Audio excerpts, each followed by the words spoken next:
Under grade का visa Pakistan से apply करना है और उसमें वीज़ा चांसेस मैक्सिमम किस तरह से हो सकते हैं। फर्स्ट ऑफ ऑल तो जो करंट सिनेरियो जिस तरह से चल रहा है, इसमें आपका अंडर ग्रेड हो, पोस्ट ग्रेड हो, आपका टॉपअप भी अंडर ग्रेड में आ जाता है, आपका फाउंडेशन भी अंडर ग्रेड में आ जाता है। तो इस सारे पे जो सिनेरियो इस टाइम पे चल रहा है उसमें हम लोग कोई ऐसा फिक्स रूल नहीं चल रहा कि हम ये कहेंगे जी ये कर लेंगे तो वीज़ा आ जाएगा। बट जो अपकमिंग इनटेक्स हैं, अगर हम उसको जहन में रखें और हम ये प्लान कर रहे हैं कि हम सितंबर इनटेक के लिए जा रहे हैं, तो हमें कौन सी चीज़ों का ख्याल रखना चाहिए जिसकी वजह से हमारे चांसेस जो हैं वो मैक्सिमम हो सकते हैं। तो उसमें सबसे पहले और बड़ा मोस्ट जो इंपॉर्टेंट पॉइंट है वो है आपकी फुल फ़ी। यानी कि अंडर ग्रेड पे आप जब भी जाएं अपनी टोटल फ़ी जो है वो ईयर 1 की पहले एडवांस दे के जाएं।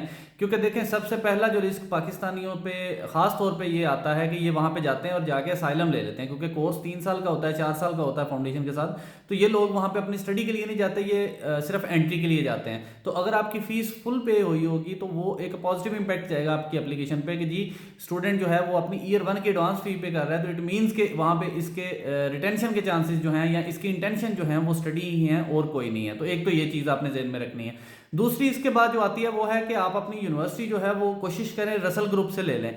अब रसल ग्रुप में अगर हम यूनिवर्सिटीज़ की बात करें तो मैं आपको कुछ नाम बता देता हूँ, अदरवाइज तो ये 24 यूनिवर्सिटीज़ हैं, इस पर मैं सेपरेट से एक वीडियो बना दूंगा। इसमें यॉर्क यूनिवर्सिटी आ जाती है, क्वीन मैरी यूनिवर्सिटी है, कार्डिफ यूनिवर्सिटी है, यूनिवर्सिटी ऑफ लीड्स है, यूनिवर्सिटी ऑफ ब्रिस्टल है, डरहम यूनिवर्सिटी है, साउथहैम्पटन यूनिवर्सिटी है। तो ये वो यूनिवर्सिटीज़ हैं जो रसल ग्रुप में आती हैं, जिनकी वीज़ा कंप्लायंस जो है वो बहुत आउटस्टैंडिंग है। और आपने पिछले 6-7 महीने में भी मैंने नहीं सुना किसी इनमें से किसी ऐसी यूनिवर्सिटी का भी, इवन रसल ग्रुप की किसी यूनिवर्सिटी का, कि उसका कोई इशू बना हो या उसने कैश विड्रॉ किया हो या उसने स्टूडेंट्स के साथ कोई प्रॉब्लम की हो। तो इट मीन्स कि हमें इन यूनिवर्सिटीज़ की तरफ जाना चाहिए लाजमी। बाकी यूनिवर्सिटी जो है वो जब हालात बेहतर हो तो उनकी तरफ भी जाया जा सकता है, बट अगर हम सेफ साइड पर हैं तो ये बेहतर है। इसके साथ साथ जो है वो आपकी फ़ी है, जो आप फ़ी पे कर रहे हैं, और उसके साथ जो आपके अकाउंट्स हैं, यानी बैंक स्टेटमेंट की अगर हम बात करें तो आपकी बैंक स्टेटमेंट जो है वो जब आप रखें उसको उसके अकॉर्डिंगली ही मैनेज कर लें, यानी उसका जो प्रूफ ऑफ फंड्स हैं वो भी तब ही आपके रेडी हो जाए। और अगर आपके जो है वो proof of funds with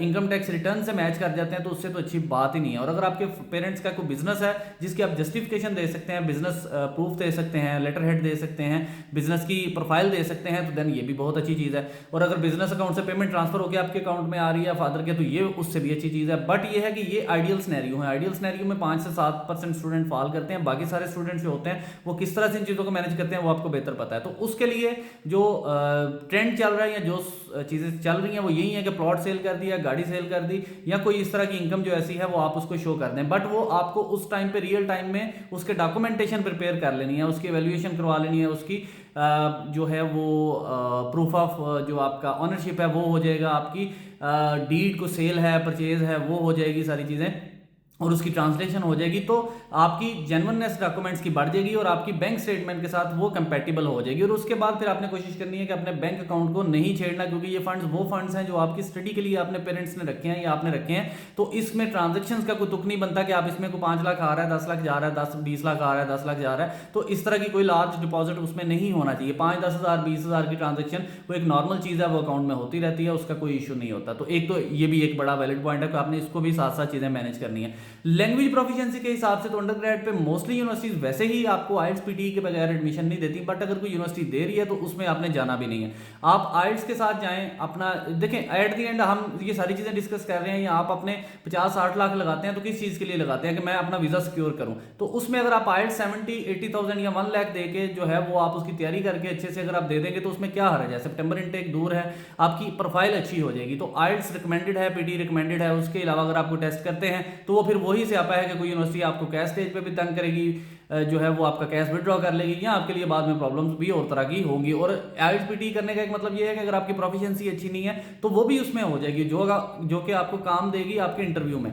interview आपको पता है under grade pay maximum students का जो है वो आ रहा होता है, और उसमें आपने उसके लिए मेंटली रेडी रहना ही होता है। तो ये कुछ पॉइंट्स जो हैं वो मैंने निकाले थे। बाकी खैर इसके अलावा भी कुछ फैक्टर्स हो सकते हैं, बट मेजर फैक्टर्स यही हैं। अगर आप इनको कवर कर लेते हैं और इनको एज पर प्लान आप इसको शेड्यूल कर लेते हैं चीज़ों को, तो आपका वीज़ा जो चांस हैं वो मैक्सिमाइज हो सकते हैं।